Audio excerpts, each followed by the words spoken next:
मृत्युंजय महादेव त्राहि मां शरणागतम। जन्म मृत्यु जरा व्याधि पीड़ितम कर्म बंधना। प्रेम से बोले आदिदेव महादेव शिव की जय। भक्तों, शिव भगवान को संहार का देवता कहा जाता है। शिव जी सौम्य आकृति एवं रौद्र रूप दोनों के लिए विख्यात है। इन्हें अन्य देवों से बढ़कर माना जाने के कारण महादेव कहा जाता है। सृष्टि की उत्पत्ति, स्थिति एवं संहार के अधिपति शिव हैं। शिव अनादि तथा सृष्टि प्रक्रिया के आदि स्रोत हैं। शिव लय एवं प्रलय दोनों को अपने अधीन किए हुए हैं। भगवान परशुराम, भगवान राम, रावण, शनि, ऋषि कश्यप आदि इनके भक्त हुए हैं। शिव सभी को समान दृष्टि से देखते हैं, इसलिए इन्हें संभाव सर्वेश्वर कहा जाता है। भोलेनाथ बड़े ही दयालु हैं। महज फल, फूल, जल, भांग, धतूरा और बेलपत्र अर्पित करने से प्रसन्न हो जाते हैं। भगवान शिव के गले में वासुकी नाग, सिर पर चंद्रमा, जटाओं में गंगा, हाथ में त्रिशूल और डमरू, देह में विभूति और गले में सांप धारण किए हैं। शिव जी के कुछ प्रचलित नाम महाकाल, आदिदेव, किरात, शंकर, चंद्रशेखर, जटाधारी, नागनाथ, मृत्युंजय, त्र्यंबकम, महेश, विश्वेश, महारुद्र, विषधर, नीलकंठ, महाशिव, उमापति, काल भैरव, भूतनाथ, त्रिलोचन, शशिभूषण आदि हैं। भगवान शिव को रुद्र नाम से भी जाना जाता है। रुद्र का अर्थ है रुद्र, दूर करने वाला, अर्थात दुखों को हरने वाला। अतः भगवान शिव का स्वरूप कल्याण कारक है। प्रेम से बोलिए भक्तों, आदिदेव महादेव शिव की जय। शिव सम्यक है शिव सर्वेश, शिव ही हरते कष्ट कलेश। शिव की छवि है लोक लुभावन, शिव का नाम है सबसे पावन। शिव करते हैं जग कल्याण, शिव परमेश है शिव प्रधान। शिव सृष्टि का है आधार, हे शिव नमन है बारंबार। शिव ही काल है शिव ही कराल, शिव का रूप है विकट विशाल। अजर अमर अविनाशी शिव है, सत्य रूप कैलाशी शिव है। जो भी शिव का ध्यान लगाता, दुख दारिद्र से मुक्ति पाता। जो भी जपता शिव का नाम, उसके बनते हैं बिगड़े काम। भक्तों, सनातन धर्म शास्त्रों में निहित है कि चीरकाल में असुरों के आतंक से तीनों लोकों में हाहाकार मच गया। स्वर्ग नरेश इंद्र भी भयभीत हो उठे। उस समय देवी देवता और ऋषि मुनि सभी जगत के पालनहार भगवान विष्णु के पास पहुँचे। उन्हें स्थिति से अवगत कराया।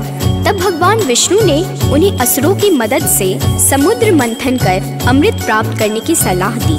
साथ ही भगवान विष्णु ने कहा, समुद्र मंथन से प्राप्त अमृत का पान करने से आप सभी देवता अमर हो जाएंगे, लेकिन असुर अमृत पान ना करें।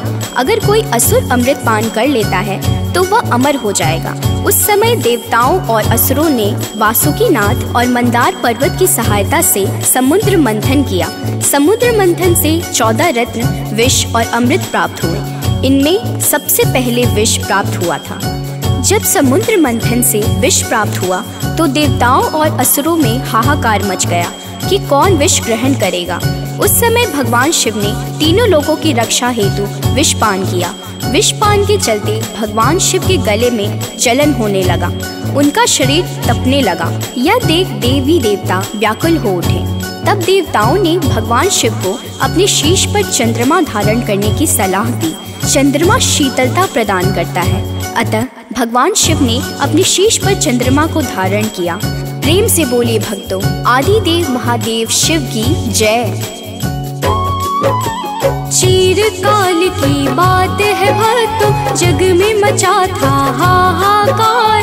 असुरों का आतंक बढ़ा था, जब पीड़ित था सारा संसार। तब गए देवता हरि के पास, कहा हरि हम आपके दास। असुर हुए हैं अति बलवान, आप ही इसका करो निदान। हरि ने कहा है एक समाधान, करो तुम सब अमृत का पान। देव दानव संग वासुकी मंदार, मंथन का किया विचार। विष निकला सागर मंथन से, पिया उसे शिव त्रिलोचन ने।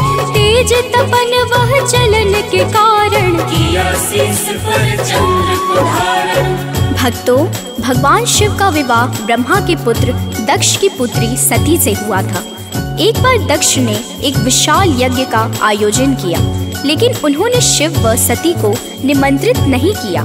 भगवान शिव के मना करने के बाद भी सती इस यज्ञ में आई, और जब उन्होंने यज्ञ में अपने पति शिव का अपमान होते देखा तो यज्ञ वेदी में कूदकर उन्होंने अपनी देह का त्याग कर दिया। जब भगवान शिव को यह ज्ञात हुआ तो उन्होंने क्रोध में अपने सिर से एक जटा उखाड़ी और उसे रोषपूर्वक पर्वत के ऊपर पटक दिया।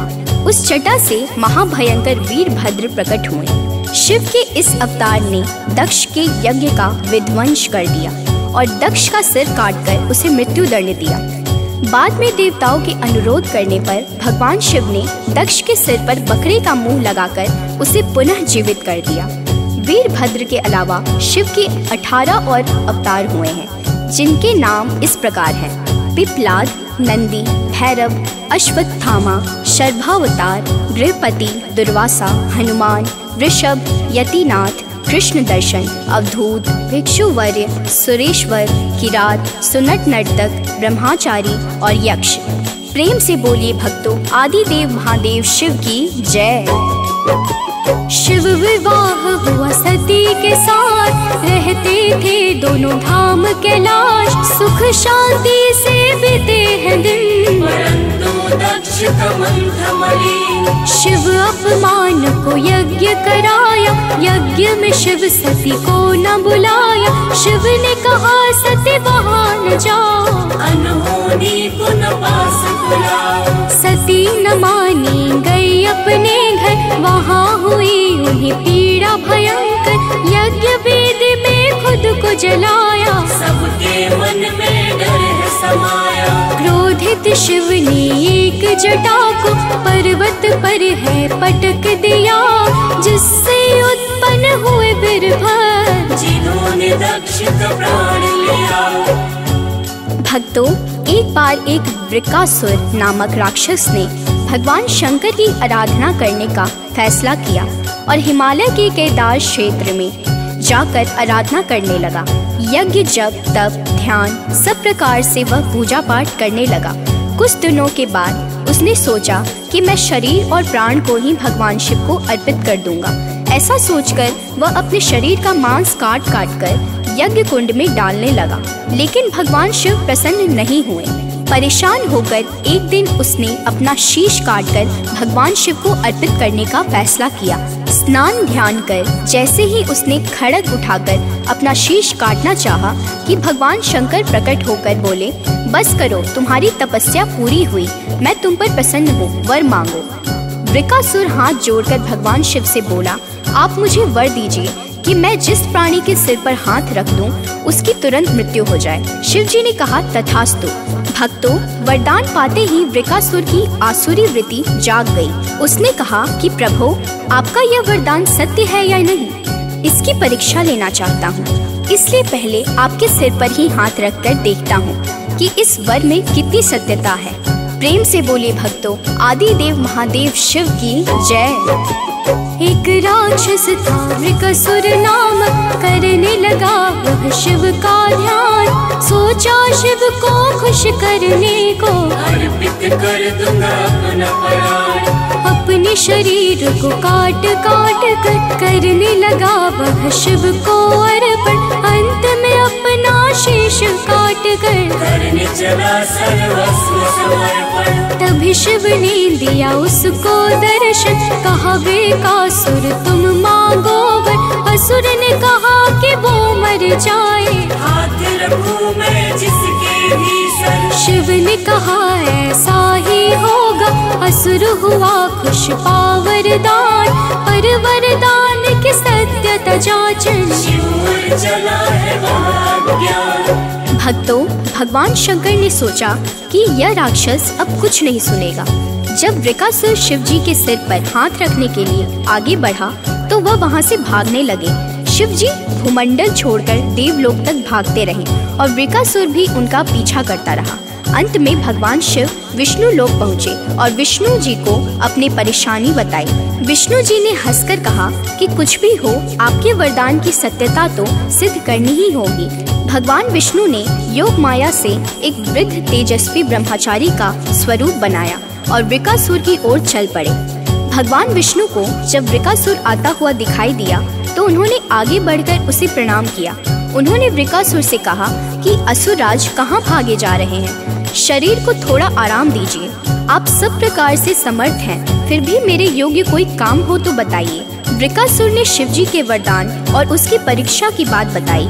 इस पर ब्रह्मचारी हंसा और कहा कि तुम किसके वरदान की परीक्षा लेना चाहते हो? शिव जी का तो अपना कोई घर ही नहीं है। वह खुद भूतों प्रेतों के साथ घूमते रहते हैं। वह भला किसी को क्या वर देंगे? अगर तुम्हें मेरी बात पर भरोसा नहीं हो तो अपने सिर पर हाथ रखकर देख लो कि कैसे शिव ने तुम्हें झूठा वर देकर बहकाया है। वृकासुर का मनोबल बुरी तरह टूट चुका था। उसे ब्रह्मचारी की बात पर भरोसा हो गया कि शिव जी ने उसके साथ छल कर झूठा वरदान दिया है। उसका विवेक नष्ट हो गया। उसने वरदान की सत्यता का परीक्षण करने के लिए अपना हाथ अपने ही सिर पर रख लिया। सिर पर हाथ रखते ही भयंकर अग्निपुंज प्रकट हुआ और वृकासुर उसमें भस्म हो गया। प्रेम से बोलिए भक्तों, आदि देव महादेव शिव की जय। भागते शिव गए विष्णु लोक, विष्णु को बताई है परेशानी। हंस कर कहा तब विष्णु जी ने, वर के कारण हुई है हानि। भेष बदल कर विष्णु पहुँचे जहाँ वृकासुर नजर है आया। विष्णु ने कहा हे असुराज, ऐसा क्यों है हाल बनाया? वृकासुर ने तब विष्णु जी को वर की सारी बात बताई।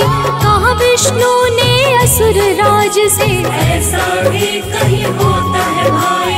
रख लिया है उस असुर राज ने अपना हाथ अपने ही सर पर। भस्म हो गया वो एक पल में, फलित हुआ है शिव जी का वर। भक्तों, एक पौराणिक कथा के अनुसार सृष्टि बनने के बाद भगवान विष्णु और ब्रह्मा जी में इस बात को लेकर युद्ध होता रहा कि कौन ज्यादा शक्तिशाली है। इस दौरान आकाश में एक चमकीला पत्थर दिखा और आकाशवाणी हुई कि जो भी इस पत्थर का अंत ढूंढ लेगा वह ज्यादा शक्तिशाली माना जाएगा। भगवान विष्णु और ब्रह्मा जी दोनों ही उस पत्थर का अंत ढूंढने में लग गए, परंतु दोनों को ही अंत नहीं मिला। थककर भगवान विष्णु ने स्वयं हार मान ली, लेकिन ब्रह्मा जी ने सोचा कि अगर मैं भी हार मान लूं तो विष्णु ज्यादा शक्तिशाली कहलाएगा। इसलिए ब्रह्मा जी ने केतकी फूल को साक्षी बताकर झूठ कह दिया कि उनको पत्थर का अंत मिल गया है। इसी बीच फिर से आकाशवाणी हुई कि मैं शिवलिंग हूँ और मेरा ना कोई अंत है ना ही शुरुआत। और उसी समय भगवान शिव प्रकट हुए। शिव जी ने केतकी फूल और ब्रह्मा जी को झूठ बोलने का दंड दिया। 5 सिर वाले ब्रह्मा जी के झूठ बोलने वाले सिर को शिव जी ने काट दिया, जिसके कारण ब्रह्मा जी के 4 सिर ही हैं, और केतकी को श्राप दिया कि उसका प्रयोग कभी भी पूजन कार्य के लिए नहीं होगा। प्रेम से बोलिए भक्तों, आदि देव भगवान शिव की जय। हुआ युद्ध ब्रह्मा विष्णु में, कौन है ज्यादा शक्तिशाली। तभी हुई एक आकाशवाणी, चारों ओर फैली थी लाली। एक पत्थर फिर नजर है आया, जिसका आकार था लिंग समान। जो भी ढूंढेगा इसका अंत, वही होगा सबसे बलवान। विष्णु ढूंढ पाए ना अंत, मान लिया है उन्होंने हार। पर ब्रह्मा ने कहा है छोड़, शिव ने कहा करो दंड स्वीकार। मेरा नादि मेरा नंद, मैं हूँ व्यापक मैं हूँ अनंत। सब कुछ मुझसे ही है आता, अंत में सब मुझ में ही समाता। भक्तों, जब भी भगवान शिव की पूजा करें तो शिवलिंग पर गंगा जल, साफ पानी या फिर गाय के दूध से अभिषेक करें। शिवलिंग का जलाभिषेक करते समय इस बात का ध्यान रखें कि जलधारा पतली और धीमी गति के साथ गिरे।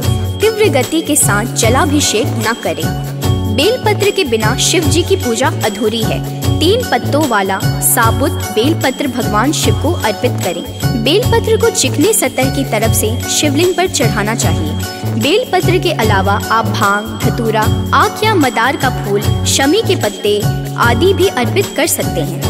भक्तों, शिव पूजा के दौरान कभी भी शिवलिंग की पूरी परिक्रमा नहीं करनी चाहिए। शिवलिंग के बाईं ओर से परिक्रमा शुरू करें और अर्धचंद्राकार स्थिति तक जाकर वापस अपने स्थान पर लौट आएं। शिवलिंग के जलहरी यानी अभिषेक के दौरान जहां से जल नीचे की तरफ गिरता है उसे लांघते नहीं हैं। इस वजह से हमेशा शिवलिंग की आधी परिक्रमा करते हैं।